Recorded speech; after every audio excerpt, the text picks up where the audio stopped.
শুধুমাত্র একজন যাত্রী বাথরুমে ছিলেন বলে রানওয়ে ছোঁয়ার ঠিক আগ মুহূর্তে ল্যান্ডিং বাতিল করে আবার আকাশে উড়ল আস্ত একটি বিমান।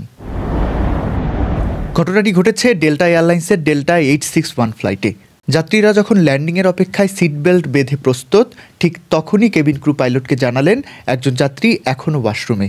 পাইলট বিন্দুমাত্র দেরি না করে সিদ্ধান্ত নিলেন গো অ্যারাউন্ড করার, অর্থাৎ ল্যান্ড না করে তিনি বিমান নিয়ে সোজা আবার আকাশে উঠে গেলেন।